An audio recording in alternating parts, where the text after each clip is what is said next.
Primeiramente, eu gostaria de agradecer ao convite do professor Jaime Barreiros para estar aqui presente hoje participando desse evento. Cumprimentar os organizadores do evento, né? Toda a equipe que está por detrás desse belíssimo evento.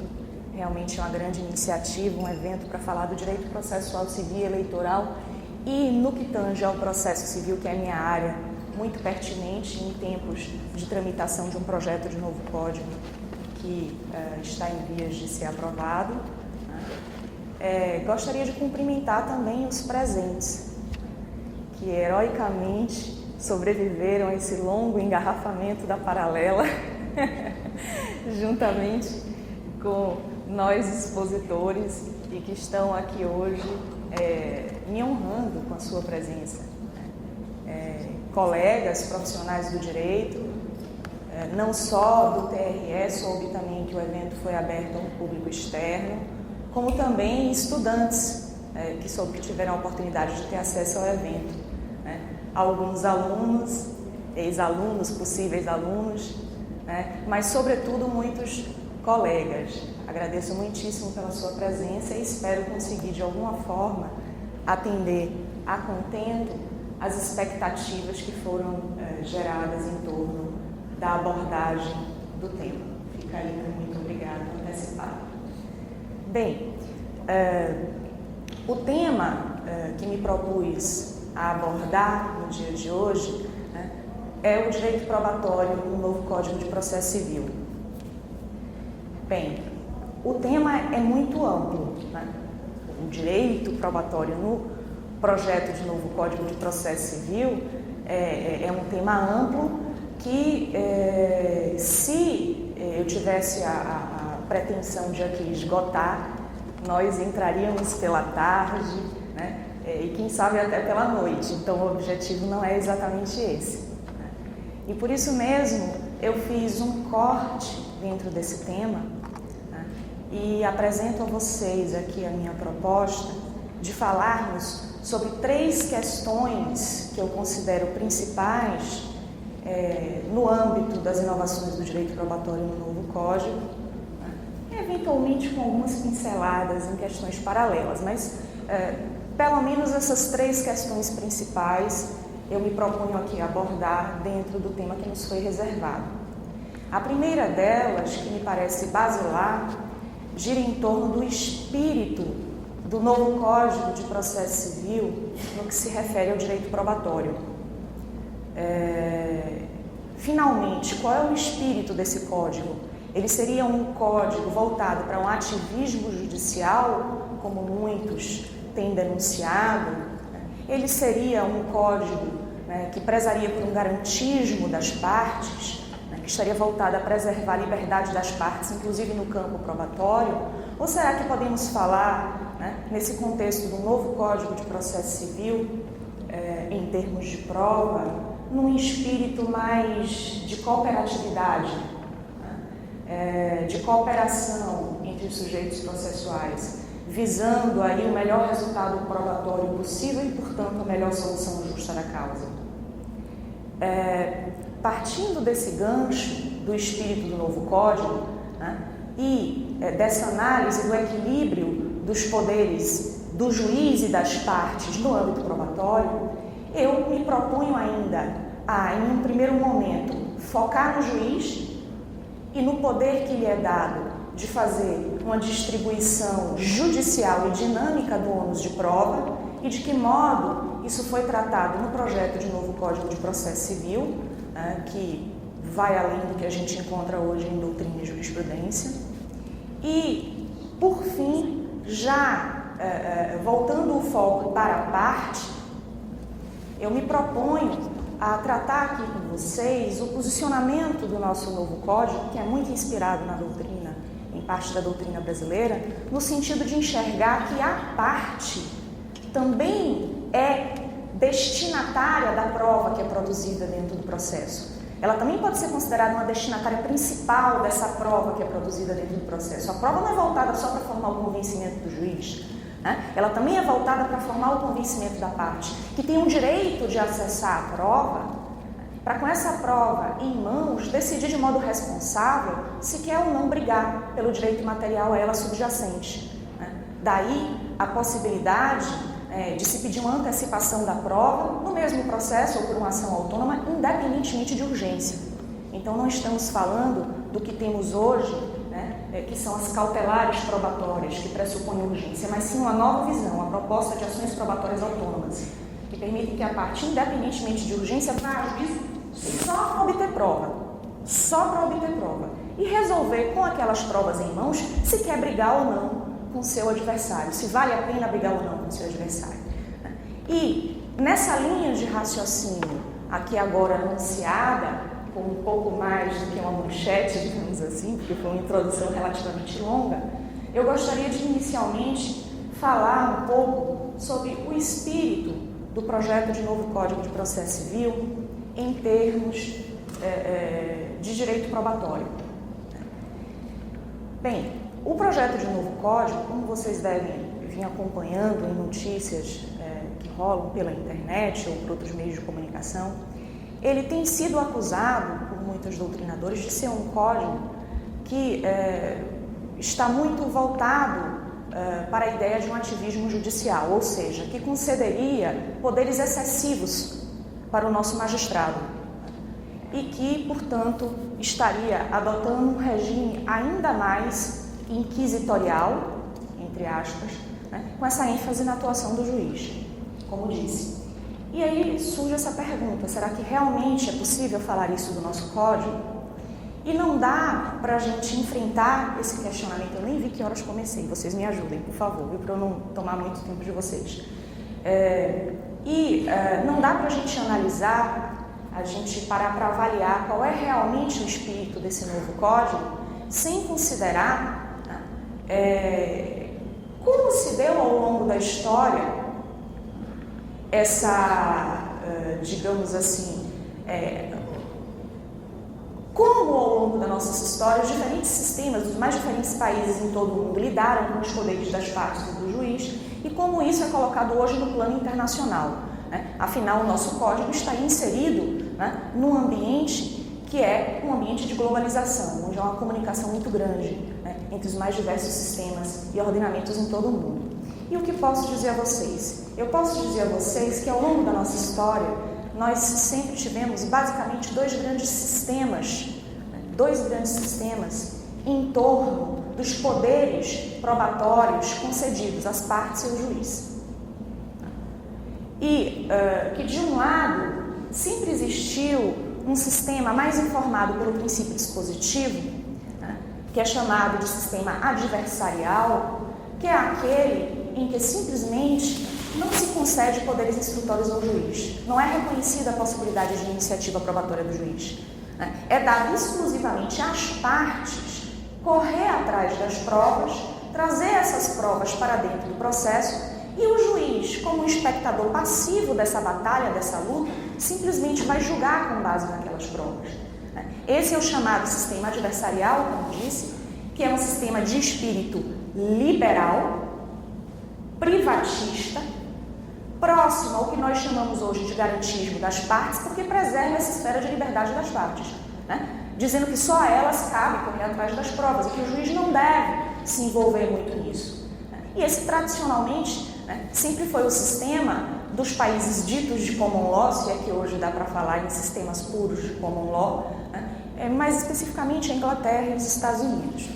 Por outro lado, sempre existiu no extremo oposto um outro tipo de sistema, que é o chamado sistema inquisitorial, que é aquele que já dá uma grande ênfase aos poderes instrutórios do juiz, que exige do juiz uma postura ativa, participativa dentro do processo, no sentido de ele também correr atrás das provas, não para beneficiar uma das partes, mas sim para ir atrás da melhor verdade possível sobre o que ocorreu em torno daqueles fatos e poder dar uma decisão, uma tutela jurisdicional minimamente justa dentro do processo. Então, nesse sistema dito inquisitorial, e quando eu falo inquisitorial, aqui eu não estou falando de inquisição, pelo amor de Deus, é um sistema de países democráticos, mas que se preocupam em dar poderes ao juiz, o magistrado tem sim iniciativa probatória.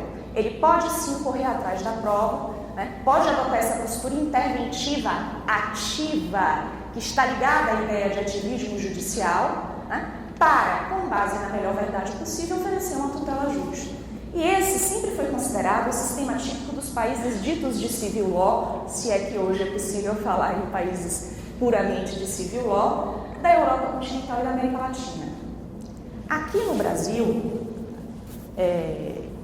a doutrina brasileira está muito atenta, né, à existência desses diferentes sistemas em todo o mundo.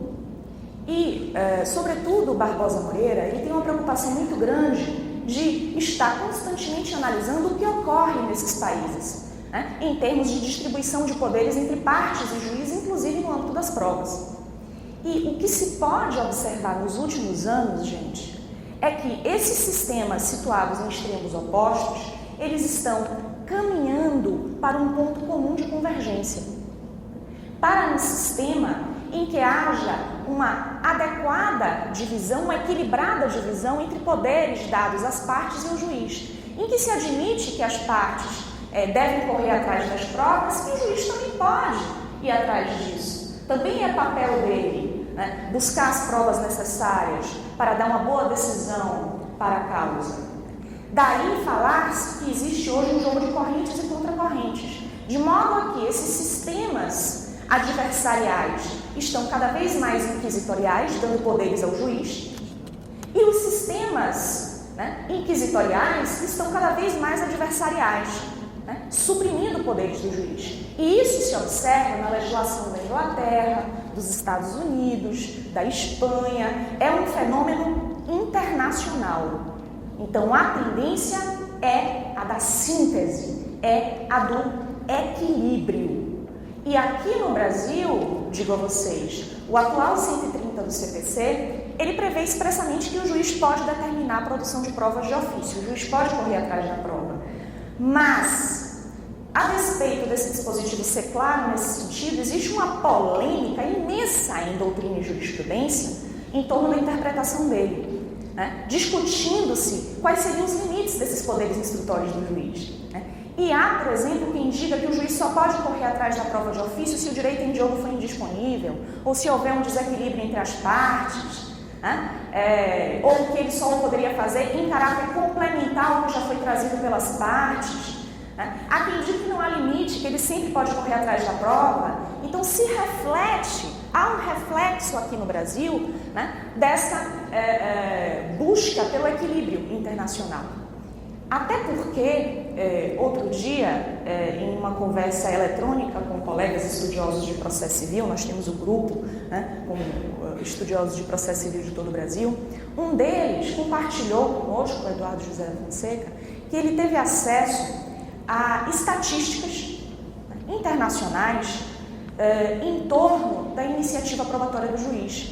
E esses dados estatísticos permitiam constatar que toda vez que o juiz determinava a produção de uma prova de ofício, ele naturalmente ficaria tendente a seguir o resultado daquela prova. E que isso, estatisticamente, eu não estou discutindo teoricamente, comprometeria a imparcialidade do juiz dentro do processo. Né? E é algo que até então não é aqui no Brasil considerado no âmbito dessas polêmicas. Então essa é uma questão séria, né, a ser considerada no ordenamento brasileiro. Agora, mais do que isso, mais do que sistemas em que haja um equilíbrio entre o inquisitivo e o dispositivo, entre poderes das partes e do juiz, o que a gente observa hoje no âmbito internacional, ou melhor, nacional e internacional, é a busca por sistemas cooperativos. E como assim? Como é que funcionam esses sistemas cooperativos? São aqueles sistemas em que, mais do que dar poderes às partes e ao juiz, o que se pretende, o que se quer de fato, é que todos os sujeitos do processo, sobretudo partes e juiz, adotem condutas cooperativas, ou seja, contribuam, cooperem para o resultado justo da causa, para a boa solução da causa. Ou seja,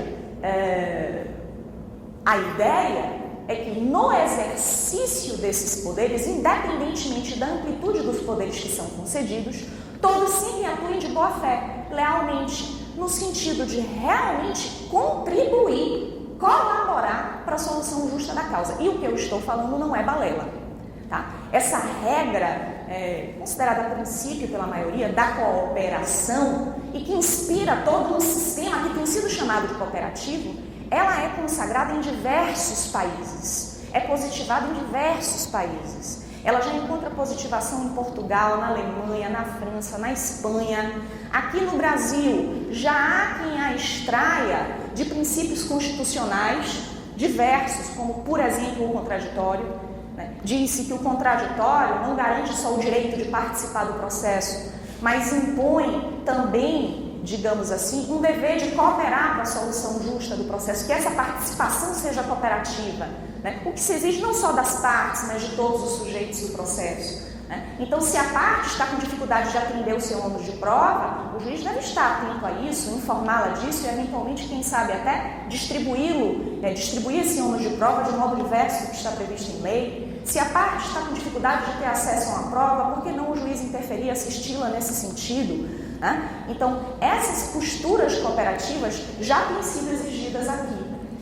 E, digo mais, a cooperação, ela já pode ser considerada até mesmo uma regra de abrangência transnacional. Por que digo isso? Porque existe um documento, o chamado Principles of Transnational Civil Procedure, que foi editado por iniciativa do American Law Institute e da Unidroit, sob a supervisão de processualistas de diversos países do mundo, como o Antônio Gide aqui do Brasil, Michele Tarufo da Itália, o Stanner, o Hazard, e que contou com a participação de centenas de juristas dos 5 continentes, que prevê expressamente uma regra no sentido de que partes e juiz têm que colaborar, têm que cooperar para a solução justa da causa.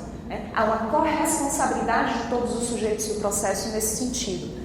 E isso não é, digamos assim, uma ilusão, algo que se pensa idealmente que jamais poderia ser concretizado, porque o processo é guerra, é batalha, é luta, é jogo, e não dá para você exigir cooperação nesse contexto. Balela, a guerra, o jogo de futebol, todos os contextos em que há disputa, em que há batalha, se exige também boa-fé, se exige também lealdade, existem regras de jogo. A malandragem não é bem aceita, ela deve ser limitada, ela deve ser contida. E no processo jurisdicional, a regra não deve ser diversa. E por que disse tudo isso? Porque no projeto de novo Código de Processo Civil, nós temos uma manifestação genérica da cooperação, bem como manifestações específicas dela, inclusive no campo probatório. Essa manifestação genérica está contida no artigo 8º do projeto de novo Código. No artigo 8º do projeto de novo Código de Processo Civil, tanto na versão do Senado, como a que já foi aprovada há pouco na Comissão Especial da Câmara, só falta passar pelo plenário, consagra o princípio da cooperação. Prevê este dever de que os sujeitos do processo contribuam para a solução justa e efetiva da causa, cooperem para a solução justa e efetiva da causa. E essa já passa a ser, portanto, uma norma que consagra um princípio da cooperação no âmbito do ordenamento brasileiro, que tende, deste modo, a ser positivado. Agora, eu disse que além dessa manifestação genérica, ao lado dessa manifestação genérica, nós temos também manifestações específicas desse princípio da cooperação ao longo do nosso código, inclusive no campo probatório. E a possibilidade de uma distribuição judicial e dinâmica do ônus da prova não deixa de ser uma manifestação específica desse princípio. Como assim? Como é que funciona essa nova regra de distribuição judicial e dinâmica do ônus de prova? Bem, no regime atual, do nosso Código de Processo Civil atual, todos nós sabemos que o artigo 333, ele expressamente, promove uma distribuição estática e inflexível do ônus de prova. Então, é o legislador que, abstratamente, faz uma distribuição estática e inflexível do ônus de prova. E está lá prevista aquela regra clássica que todos saem da faculdade sabendo, com ela decoradinha na cabeça, né? Ao autor cabe provar o fato constitutivo do seu direito e ao réu, em contrapartida, o fato extintivo, modificativo, né, ou impeditivo do nascimento desse direito. E essa regra, em especial de distribuição estática do ônus de prova, né, ela é uma regra que eu não sei se vocês já pararam para pensar, né, mas é uma regra que coloca o réu numa posição muito cômoda dentro do processo. Talvez aqui quem advoga, já tenha tido experiência de advogar, perceba isso, como acaba sendo cômodo para o réu, né, litigar no processo civil aqui no Brasil diante de uma regra como essa. Por quê? Porque, na verdade, é o autor que toda vez que vai propor uma ação, né, entra com a grande preocupação em juízo de provar o fato constitutivo do seu direito. Porque ele sabe que se ele não provar o fato constitutivo do seu direito, ele está fadado ao insucesso, ao mau êxito, né? E possivelmente receberá uma decisão de improcedência por insuficiência de provas, se for o caso. Então não há autor que, devidamente orientado pelo advogado, entre com ação sem ter como provar o fato constitutivo do seu direito.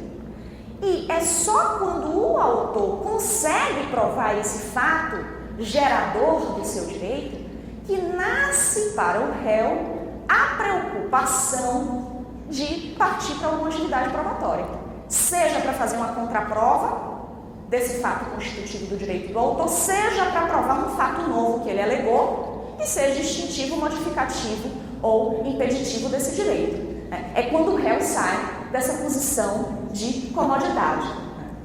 Bem, e essa regra geral de distribuição legal, estática e inflexível do ônus de prova, ela só conta hoje, basicamente, com duas mitigações. Né? A primeira delas é aquela possibilidade de distribuição convencional do ônus de prova, que a gente quase não usa, né?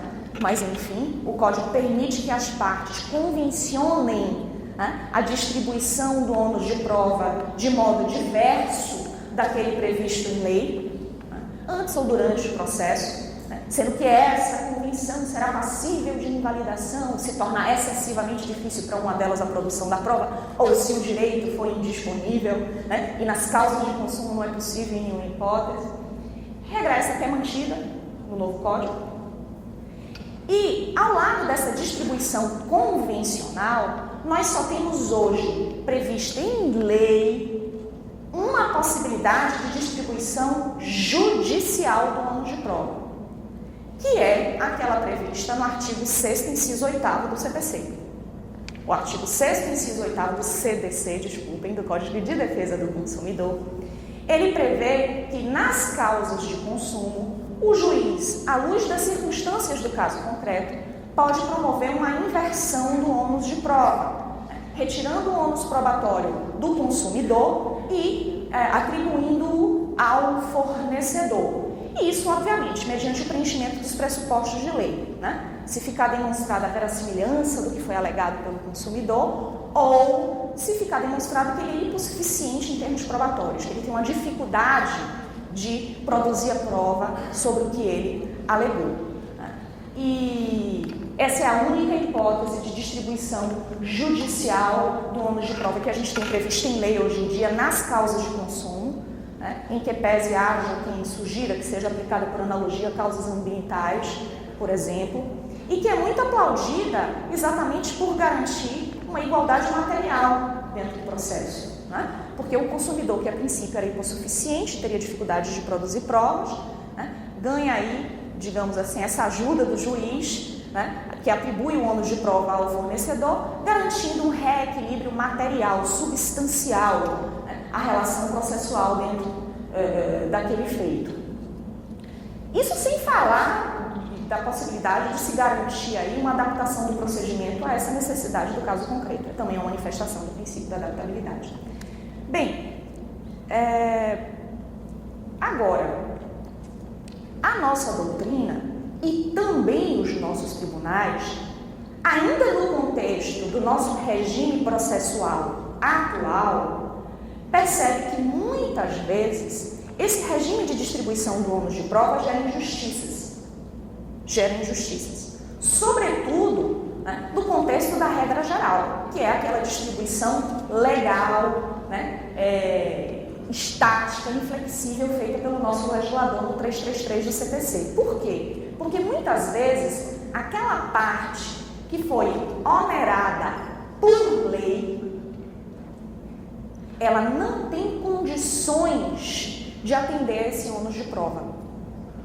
Ela não tem como produzir a prova, né, que lhe é exigida. E em razão disso, ela vai acabar recebendo uma decisão desfavorável injustamente. Daí, sentir-se a necessidade, tanto em doutrina como em jurisprudência, né, de se garantir a possibilidade de o juiz fazer uma distribuição judicial e dinâmica do ônus de prova à luz das necessidades de cada caso concreto. E em qualquer tipo de causa, não é de consumo, não. A ideia, à luz dessa teoria, que é a chamada teoria da distribuição dinâmica do ônus de prova, é que a partir de agora, a partir deste momento, a distribuição do ônus de prova não seja mais legal, mas sim judicial, que ela deixe de ser feita em abstrato para ser feita em concreto, que ela não seja mais estática, mas sim dinâmica, vai variar a cada caso concreto, sendo que, ao promovê-la, pouco importa para o juiz qual é a posição da parte dentro do processo, a natureza do fato que ela vai provar, o interesse dela de provar o fato, não interessa nada disso. A única coisa que interessa é quem tem melhores condições de produzir aquela prova. É aquele que tem melhores condições de produzir a prova que será onerado pelo magistrado. Bem, essa teoria da distribuição dinâmica do ônus de prova, como eu disse a vocês, ela não conta com previsão expressa na nossa legislação hoje. E ela é uma teoria que vem sendo defendida pela doutrina e que tem imensos reflexos na jurisprudência dos nossos tribunais, tanto do STJ como de tribunais estaduais, de tribunais outros que não sejam superiores. A nossa doutrina tem sustentado a possibilidade de se fazer uma distribuição dinâmica do ônus de prova a partir de uma interpretação constitucional e sistemática do 333 do CPC. Não só à luz do Código de Defesa do Consumidor, como também à luz de inúmeros princípios expressamente consagrados na nossa Constituição. Por exemplo, o princípio da igualdade. Permitir que o juiz atribua o ônus de prova àquele que tem melhores condições de produzi-la, sem sombra de dúvidas, é uma garantia de equilíbrio material, real dentro do processo. Coloca as partes em posição de igualdade dentro da causa. É uma garantia de igualdade material. Outro exemplo, a lealdade, a boa-fé, a cooperação. Ora, o juiz, ele deve exigir que aquele que tem acesso à prova e que tem reais condições de trazer a prova sobre aquele fato, adote uma postura leal, de boa-fé, cooperativa e traga essa prova a juízo. Daí se dizer que essa distribuição judicial do ônus de prova é uma manifestação do princípio da cooperação, porque exige que todos os sujeitos do processo contribuem, cooperem para a busca da melhor solução de mérito da causa. O juiz impondo o ônus de prova a quem tem melhores condições de atendê-lo, considerando que aquele onerado tem que cooperar e tem que trazer a prova que dispõe sobre os fatos que estão sendo discutidos na causa. Isso sem falar disso poder ser admitido à luz do devido processo legal, do acesso à justiça, que nos asseguram uma tutela justa, um processo justo, que tem que ser aquele que seja pautado na melhor verdade possível, que só pode ser alcançado com as provas trazidas por aquele que a dispõe, por aquele que tem condições de trazê-la a juízo. Bem, na jurisprudência, nós temos inúmeros precedentes nesse sentido, atualmente, acolhendo expressamente essa teoria da distribuição dinâmica do ônus de prova.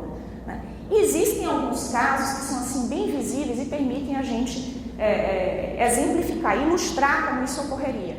Um caso que parece muito tranquila a possibilidade de aplicação dessa teoria é a da responsabilidade civil por erro médico. Né? No STJ há precedente no sentido de que, em ações de responsabilidade civil por erro médico, o médico tem melhores condições de provar a regularidade da sua atuação do que o paciente de demonstrar que ele errou. E realmente é uma questão até técnica, intelectual, cultural, de acesso aos meios de prova, e esse é um entendimento que já conta com precedentes nos tribunais. Ações de alimentos. Nas ações de alimentos existem precedentes, e aí já é do Tribunal do Rio Grande do Sul, no sentido de que o credor de alimentos, ele teria dificuldade de provar a possibilidade do devedor, ou seja, os rendimentos do devedor. Entretanto, o devedor de alimentos teria perfeitas condições de trazer a juízo a prova dos seus rendimentos, né? Daquilo que ele usa para se sustentar, para se manter. E já se promoveu distribuição dinâmica de ônus de prova em causas desse viés, impondo sobre o devedor de alimentos, sobre o alimentante, o ônus de provar seus rendimentos. Outra situação, ação de revisão de contrato bancário. Ora, o cliente do banco, o consumidor que entra em juízo querendo uma revisão do contrato bancário, a princípio teria que provar a existência do contrato, mas nem sempre ele tem acesso à documentação desse contrato, que está lá com o banco.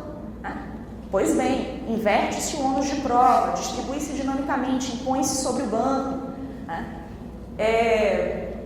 São inúmeras as situações. Tem precedente no Tribunal Superior do Trabalho, para não dizer que eu não estou só aqui no âmbito da justiça comum. No TST existe um precedente de uma reclamação trabalhista que foi proposta em face de uma empresa reclamada e de um município, e essa empresa reclamada disse: olha, eu não paguei essas verbas trabalhistas porque o município, que é o verdadeiro responsável, não fez o seu repasse. E disse: mas eu não tenho condições de provar que ele não fez o seu repasse. É um fato para mim difícil de provar.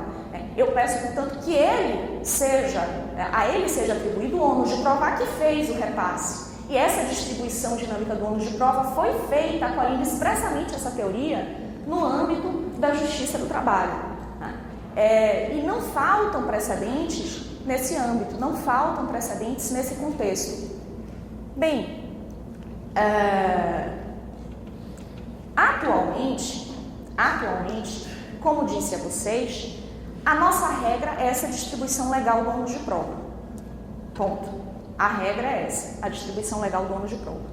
E só quando se observa que é injusta a aplicação da regra legal é que nós temos esses precedentes que partem para uma distribuição judicial e dinâmica, à luz do caso concreto. Ponto. Entretanto, há ainda uma discussão imensa sobre qual o momento adequado para se fazer essa distribuição dinâmica do ônus de prova, assim como a inversão do ônus de prova nas causas de consumo. E essa discussão é uma discussão que gera uma grande polêmica, não só em doutrina como na jurisprudência, inclusive dentro do próprio STJ. Qual o momento adequado para o juiz inverter o ônus de prova? No regime atual, nós temos alguns posicionamentos e o projeto de novo código se posiciona nesse sentido. Hoje, nós encontramos aqueles que dizem que o momento adequado para se inverter ou se distribuir dinamicamente o ônus de prova é o saneamento. É na decisão saneadora. Por quê? Porque o juiz, ao inverter ou distribuir o ônus de prova na decisão saneadora, ele daria o tempo necessário para que a parte onerada se desincumba do ônus que lhe foi imposto.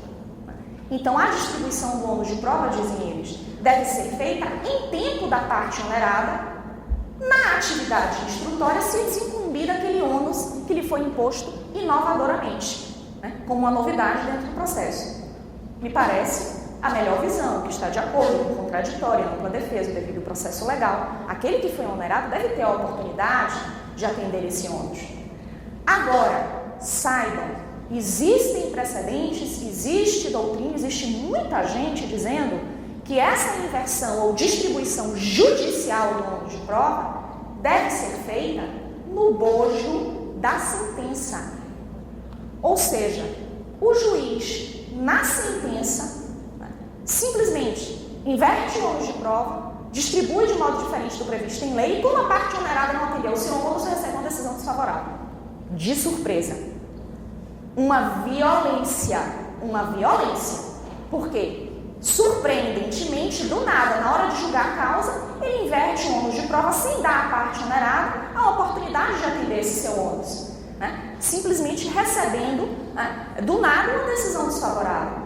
E esse é um posicionamento, né, que encontra repercussão nos nossos tribunais e na nossa prática forense. Quem lida na prática forense, quem trabalha na prática forense diuturnamente, inclusive aqui na Bahia, né, ou já trabalhou, sabe disso. E a violência que é isso. O STJ sempre teve essa polêmica, mas graças a Deus, há um tempo atrás, a segunda sessão firmou um posicionamento no sentido de que o momento adequado seria o do saneamento, né?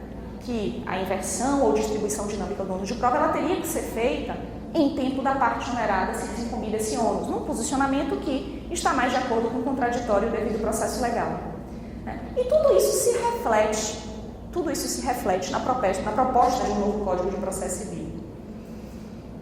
Bem,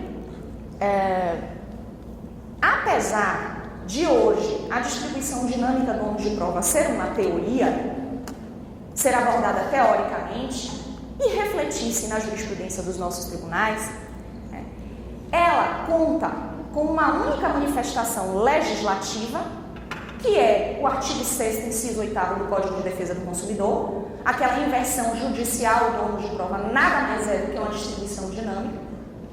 E ela também desponta com uma grande tendência, né, em outros possíveis diplomas legislativos.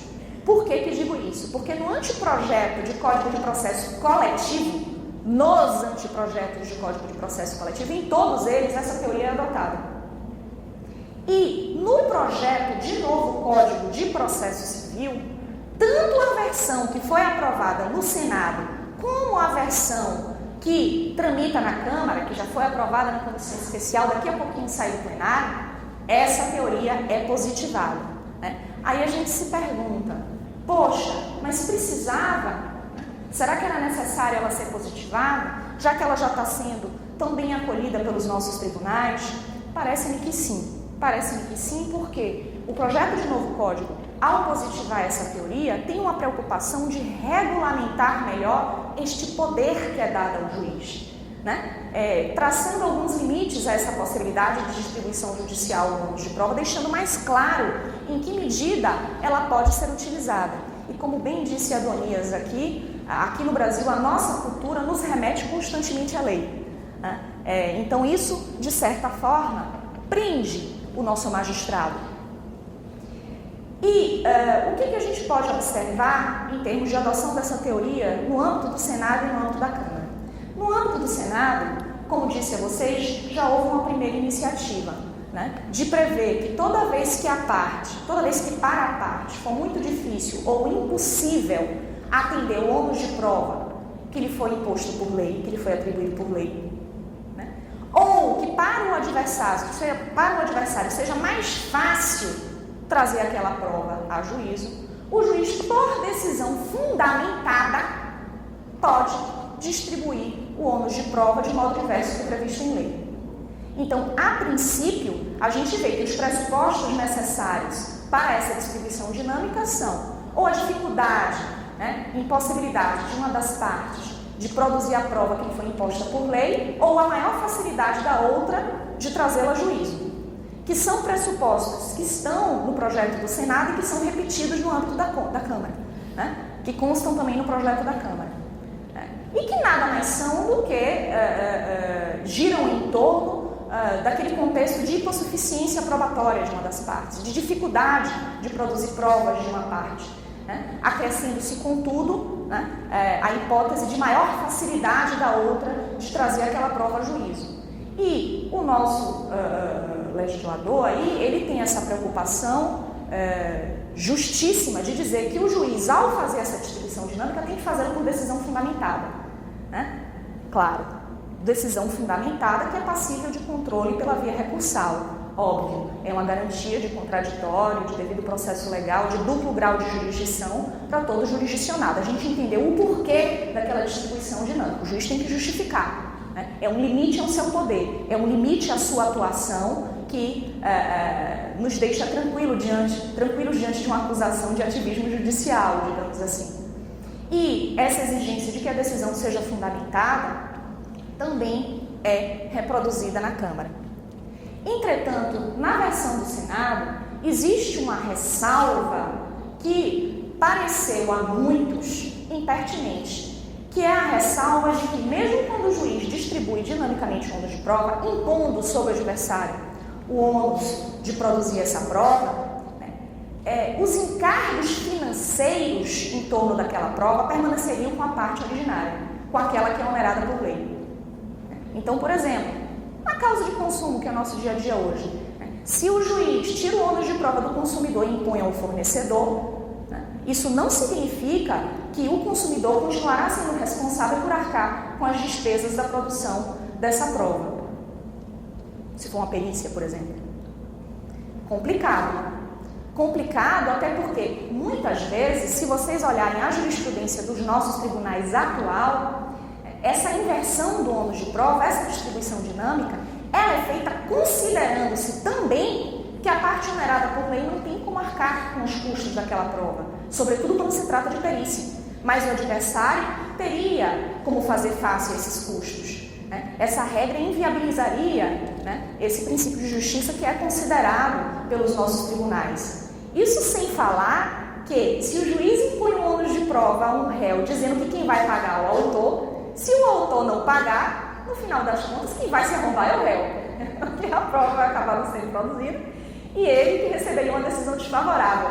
Então é um pouco, digamos assim, desconexa essa regra proposta no projeto do Senado. E, em razão disso, esse dispositivo sofreu uma emenda e não foi reproduzido no projeto na versão da Câmara. Na Câmara, não há nenhuma previsão nesse sentido. Aquele que foi onerado por lei arca com os custos financeiros da prova e aquele que foi onerado pelo juiz também vai arcar com os custos financeiros da prova. Outra observação digna de nosso comentário é o fato de que na versão da Câmara,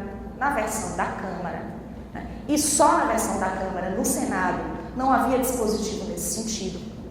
Há uma preocupação de vedar-se a chamada prova diabólica reversa. Ou seja, o que isso significa?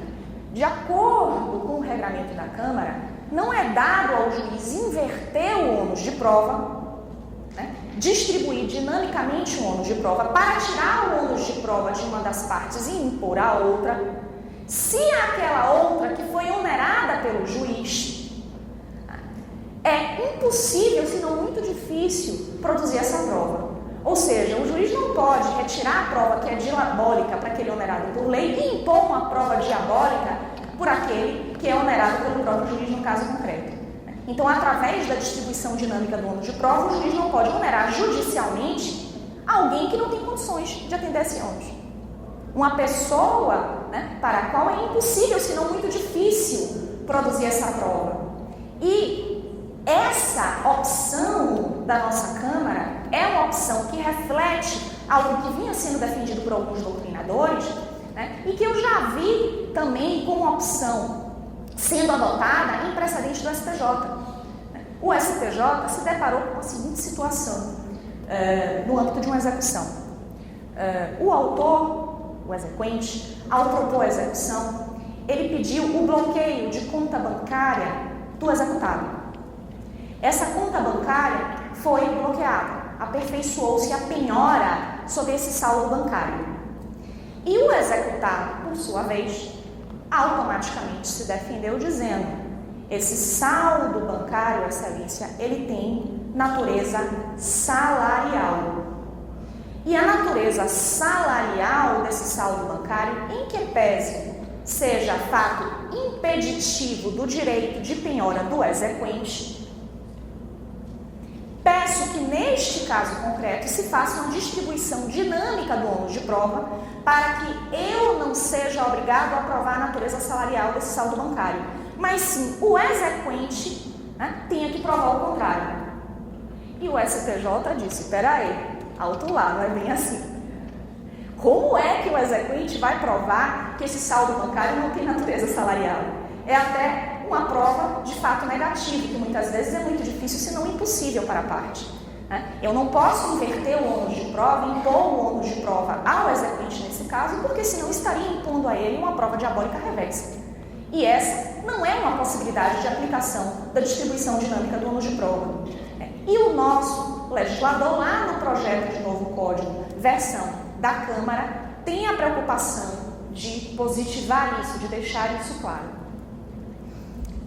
E no que se refere ao momento adequado para essa distribuição judicial e dinâmica do ônus de prova, Paulo? O que é que a gente encontra no projeto de novo código? Bem, no projeto da Câmara, o legislador é muito claro. E ele tem a preocupação não só na parte que fala dessa distribuição dinâmica do ônus de prova, como também nos artigos dedicados a falar do saneamento, que é na decisão saneadora que o magistrado deve promover a distribuição dinâmica do ônus de prova. Se for o caso, tá? Porque a regra ainda é a distribuição legal, só se ela for injusta que o juiz vai partir para a distribuição dinâmica.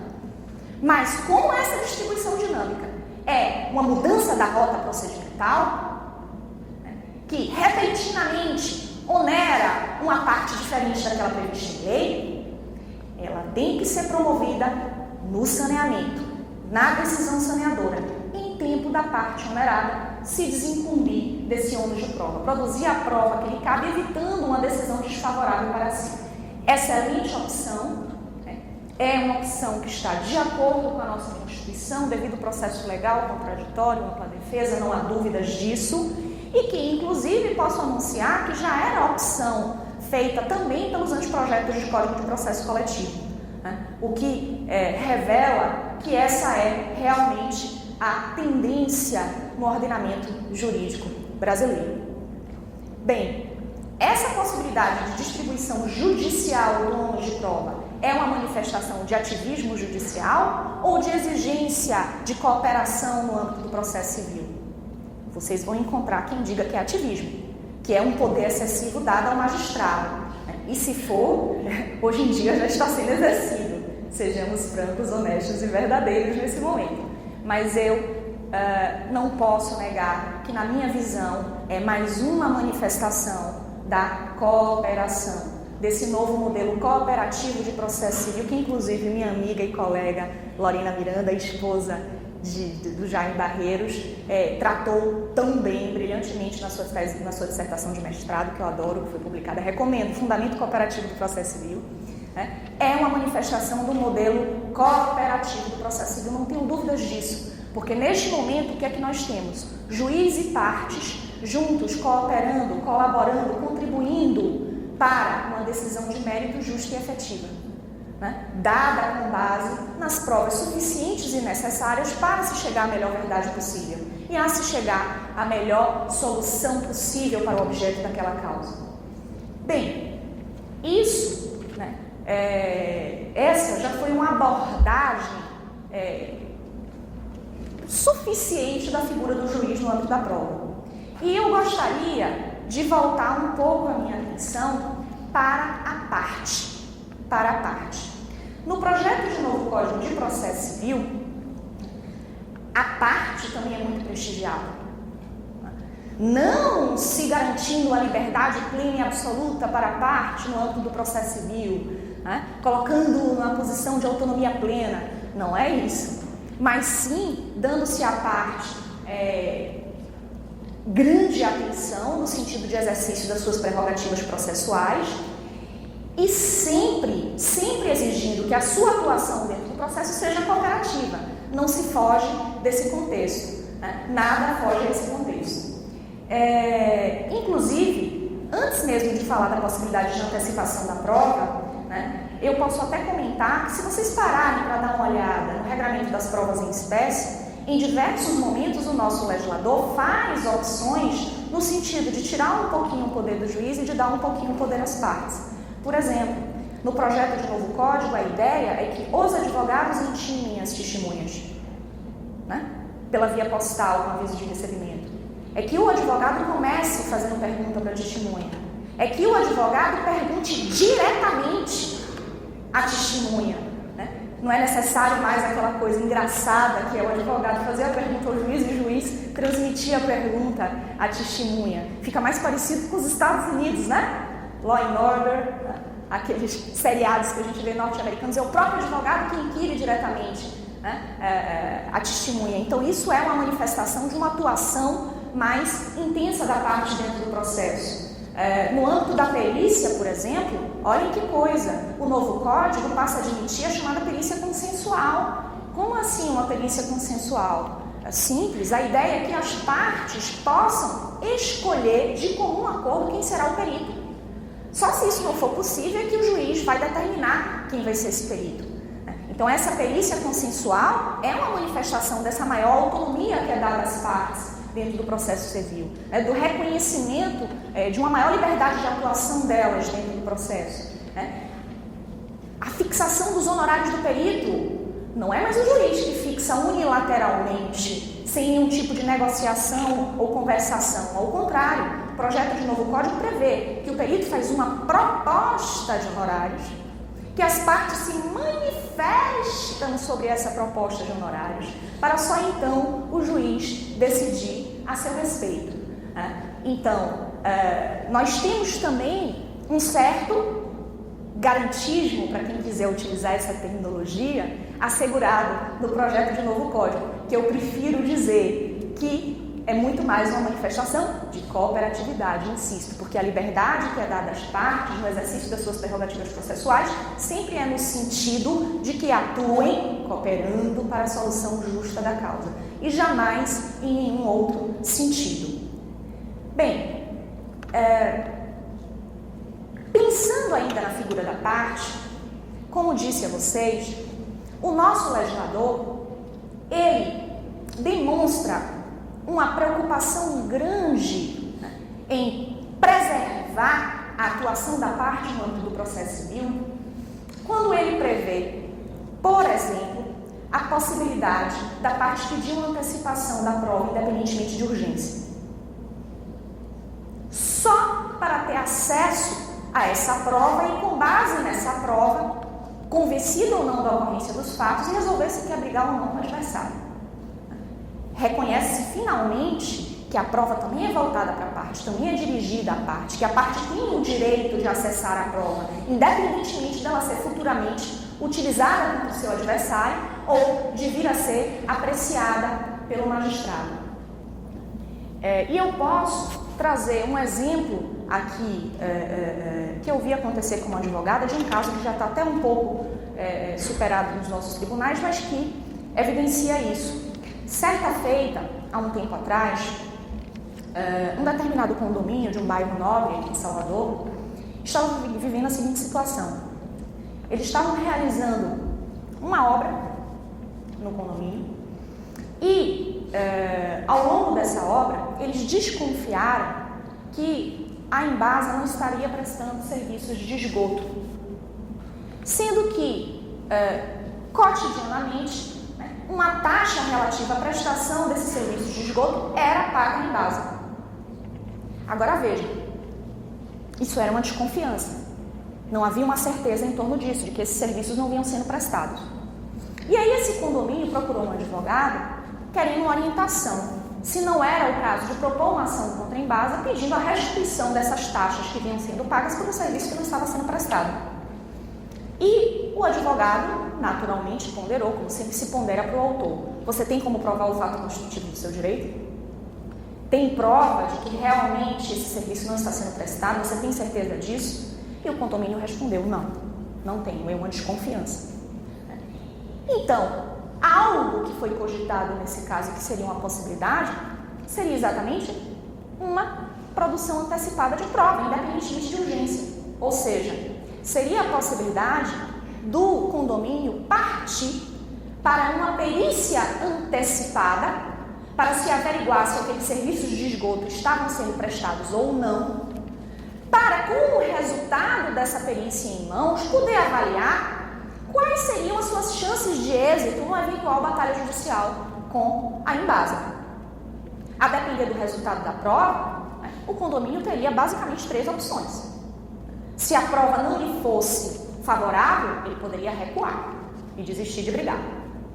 Se a prova fosse boa, mas nem tanto assim, ele poderia de repente tentar um acordo, que valeria mais a pena do que brigar. Agora, se a prova realmente fosse favorável, seria o caso de atacar, né?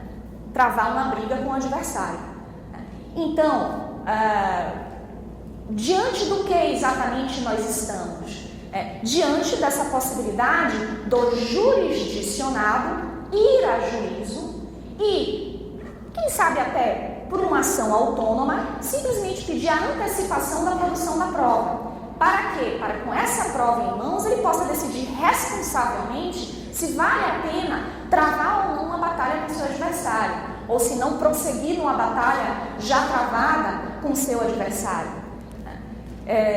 E essa é uma possibilidade que já vem sendo abordada hoje pela nossa doutrina, né, através das chamadas ações probatórias autônomas, mas que não está expressamente prevista em lei. E o projeto de novo Código de Processo Civil, tanto na versão do Senado como na versão da Câmara, tem regra expressa nesse sentido.